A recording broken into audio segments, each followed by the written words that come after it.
Hi, I'm John Abbott, the producer and editor of Tiffin Tornado Basketball, the 1965-66 season.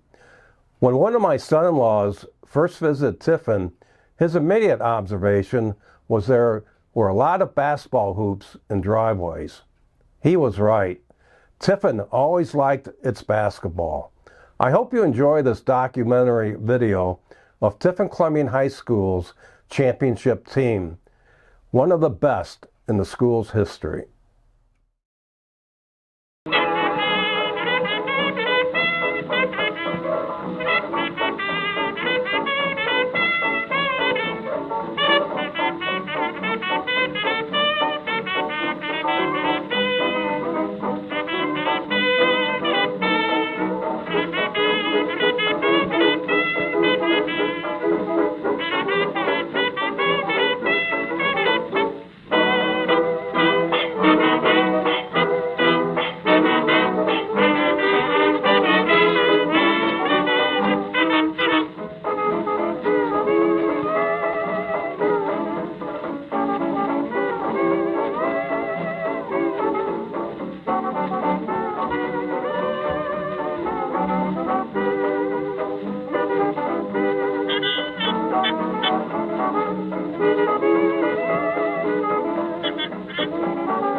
You know, the 66, so the 65-66 and the 66-67 teams were really strong teams. We won the NOL both years.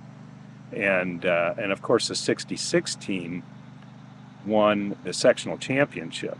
And that was John Hill, Randy Young, Pennington, Dillard, you know, a very strong senior class. And then you had Skip Lyon and Mike Ehrenfried and Oberlander in the junior class. I mean, it was a strong team, and I think that team played further into the state tournament than most Columbian teams. Obviously, your dad's team was probably the best Columbian team in history, but this 65-66 team ranks right up there.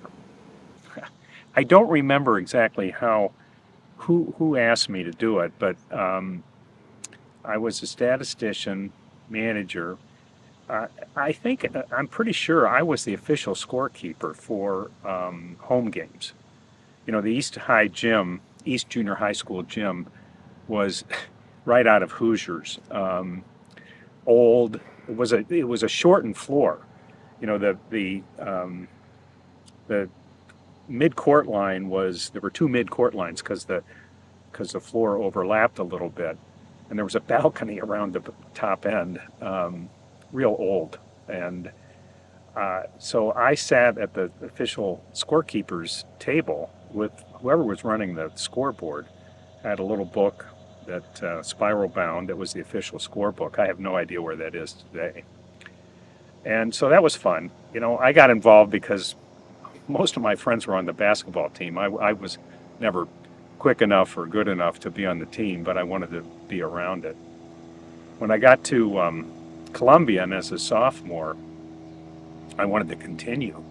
And I don't remember exactly how that happened either, although my dad, who was a dentist in Tiffin, knew everybody. And I think Harry Groman was one of his patients. So he, he, he said to Harry, David wants to be a statistician. And Harry said, well, just have him show up.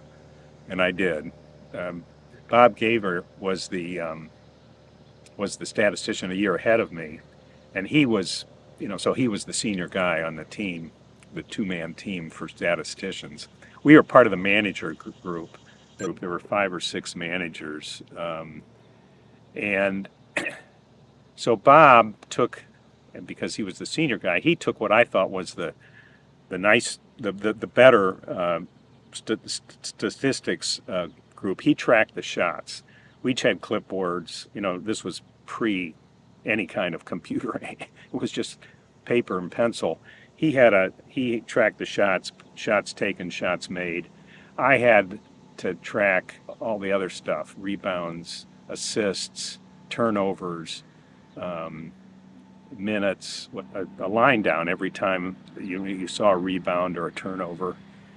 And then those, at the end of the day, or the end of the game, we would give them to the coaches. For some reason, Aaron Freed sticks in my mind, but Mike and I were really good friends. So, when he would come over and question how many rebounds I had down for him, he really gave it to me.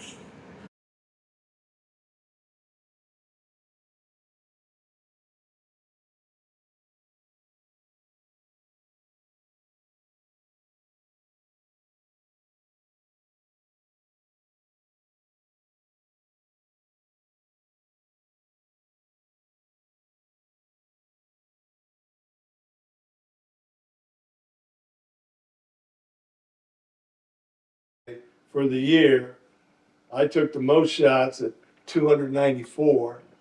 Randy took 250, and Jim took 258. So there's not a whole lot of difference in that. And so it didn't matter who was in, and we never thought that one guy had more shots than the other, but we just played, ran the offense, and just, it was, everything was just really so close. And then after that, the next guy was Skip, and he shot 33%, but shot 196 times. Pennington 122 and 36, and there was nobody else really after that that did much. So everybody kind of played equally. Yeah, I mean, there wasn't a big deal on anything. I think we just hit the open man, You just hit. You ran were the open. offense, and if the shot was open, Right.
Tiffin, I think, had one long big bus, and So that's what we used for the road games. And the seating order was really a pecking order. In the front two seats, you had Harry Groman on one side, Bob Oder on the other, and then the seniors, the senior stars would be right behind him. Each one would have a whole bench by himself, Hill and Young and those guys. And then as you went to the back of the bus, the single seats started to fill up. And at the very back were the cheerleaders across the back of the bus. And I started sitting with Kent Cartwright right off the bat. Kent and I were good friends. And we sat in the row right in front of the cheerleaders. And Kent, had his dad was into electronics, and he had a brand new transistor radio that we used to hook up to somehow he had an antenna, hooked it up, and we used to listen to that when the coaches weren't watching. Do you remember I some made that was me down at Marion. We set up the wrong in play, and I took off and made a layup. Yeah, it worked. Okay, Yeah. explain that to me. What? Our basket was a dead end, so we set up like we were going to this end. Really? Yep. take it out of bounds, Right. and we would cut Got this. there. And the other team fell for that? Yeah, we got it right I on. just took off for a layup. Yeah, why don't when wrong end play we called it. We did. Who designed that? You guys or the? Harry Yeah. came up with it. That's the Well, first time I ever saw How it. about the out of bounds? The tumble play. All fall down play. Yeah. Tell them that We one. called it the tumble play. You'd line up like 4 in a row, on the side, and start breaking left and right, and then they'd all fall down and go, "Ow!" And the other team would stop and look, and one guy was designated. He jumped up, passed the ball, and shot a layup, and it worked. How could No, he people? did that. And then we'd do it at practice. We'd just be laughing. Remember the other one? We all stood in a straight line, 4 guys, and they'd slap the ball in the first three would duck, and they'd throw a pass right over their head, and the guy would catch it and have a wide open shot. Like you're out of bounds, 4 guys right here, and the first 3, we had a little bit of space, and they all duck. And this can't work. But we, Did you think it was nuts when you yeah, but practiced? it was things that just made it fun. I mean, Lloyd Lyon was pretty. He could jump. He Yeah. could jump, Right. but you need in order to really make that a good, like the opening tip ahead, and then 2 guys on the side would go down. It was always nice to start out with a layup there or down. That would happen once in a while, but you had a jump ball, and anytime it was tied up, you would jump at all 3 different circles. They just threw all that out. Now it's possession.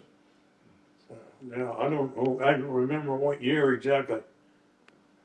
We were in college then when they threw Yeah, that. well, I remember the girls had started playing, and when they first started, I officiated some, and they couldn't. It was jump ball, jump ball, jump ball, jump ball. They couldn't figure out how to pivot away and protect the ball. The girl would just walk in and grab a hold of it, and we'd have to jump ball. Dave Folder and I did a game at Old Fort, and we must have had 50 jump balls. I think it was a year or 2 afterwards is when they finally did away with jump ball and started going right. up the zay.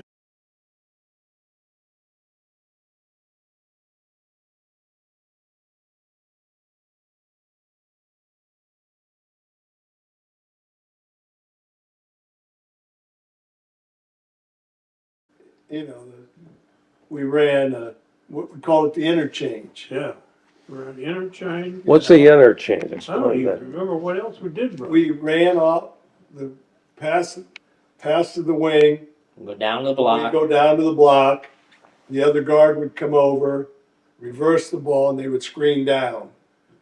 And they'd pop out for a little corner jump shot that we took all the time. I think he let us run though. He let us run. Right. Fast break. Well, we could run if it was there.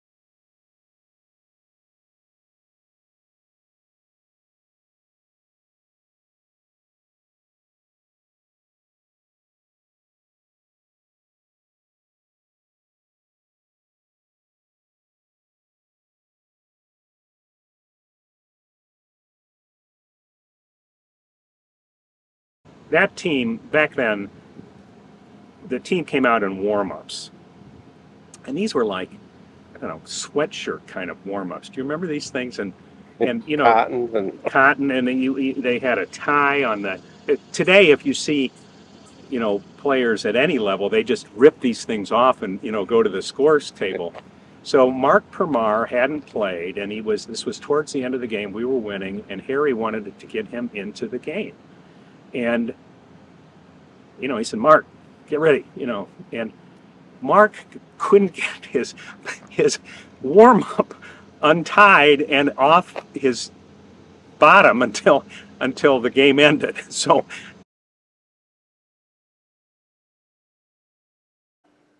defense was the biggest thing. We played the old sagging help defense that wouldn't work in this day and age because guys are bombing them in Right, from from three, three. and we wouldn't have anybody there to guard them. But it Plug the middle. help and recover. Ball you man, everybody's in the right position. Don't ever let anybody beat your baseline. Right, definitely. You had to run You laps. tried to funnel everything to the middle and then help. The next guy help.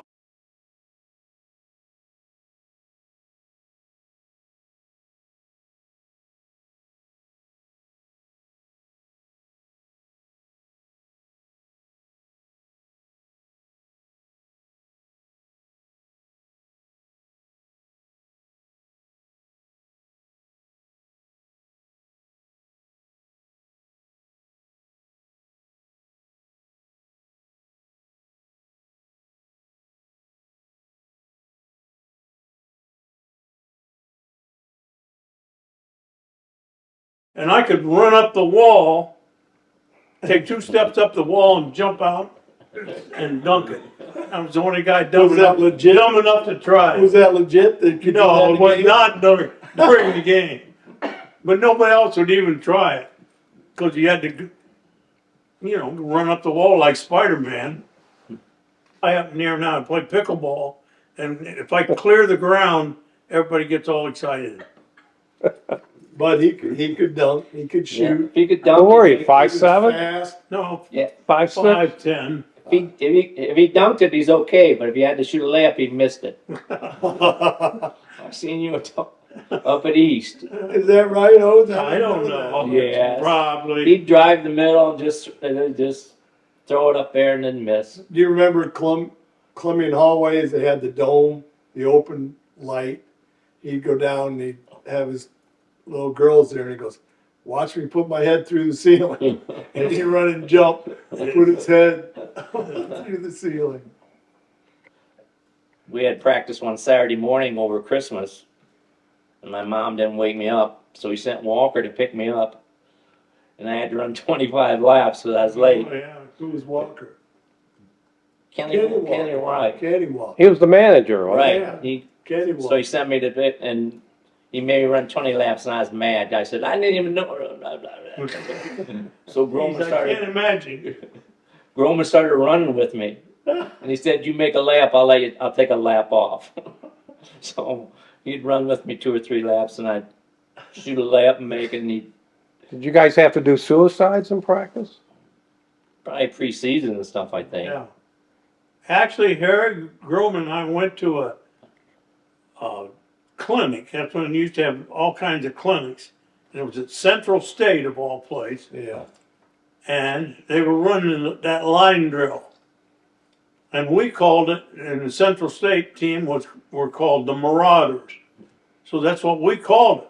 You remember that? Yeah. Yeah. You had to run a Marauder in under 20 seconds, or whatever it was. You go baseline to foul line, back So to the suicide and all that. Suicide, but we called Marauders based on Central State, where we got the drill. That's the first time I ever saw it. I never did it in high school or something like that. In the finals, and they cut the ball out of bounds underneath the basket. Scores tied. They run this play, and the guy gets it. It was like 8 seconds, and by the time he got it and he shot it and it went out of bounds. Now there's 4 seconds. Harry says, okay, what play you gonna run this time? I, being the smart aleck I was, I said, well, I run the same play, only run it twice as fast because you only got half the amount of time. He looked at me like I was crazy. That's it. Yeah, They're both great athletes. definitely. Harry Eric still. Roman's rebound record, he averaged 15 rebounds a game at Heidelberg, and it still stands. Harry's? Harry. He also had the Long jump, I Heidelberg think he, long jump and it's still, and it's broken now, but it was Oh. like, Folk broke his high school record. Yeah, yeah. Rich did. you heard that story, didn't you? Yeah, Rich told me that. Yeah, they were measuring it, and Harry he's walking around, he's the coach. He walks over and they stretch the tape out. And the guys are trying to read it or whatever, and they said, I think that's a record. And he goes, yes, it is. And he just walked off. One thing I remember is a Bob Oder story, playing at Port Clinton, and I can barely move. I had blisters on my feet from the old Converse All-Star shoes. They're just a piece of rubber on your foot. And as much as you practice and you run, that I had blisters on my feet. And I don't know if you did it when I came out of the game in the first half, or we did it in the second half. Bob had me take my shoe off, check my foot. He got an old safety pin about this big, and he took it. I'm watching this. I have to turn in my certificate? Yeah, he took and he put that into the foot in the Unsterilized? yeah. Well, he probably blew on it or something. I don't know what he might have had an alcohol. I doubt it, but he stuck that. It drained all the fluid from the blister, and I played the second half in no pain. The only problem, Tuesday at practice, the following week, he's checking. I got a streak coming up my leg, and I go across the street to Dr. Gatis's office, and he goes, "You're lucky you came in before that got to your knee." But Dr. Oder, Did you tell him? almost killed me, but Yeah. he That was blood poisoning. oh, I know. Oh, yeah. It was, but Well, you didn't have a trainer or anything. yeah.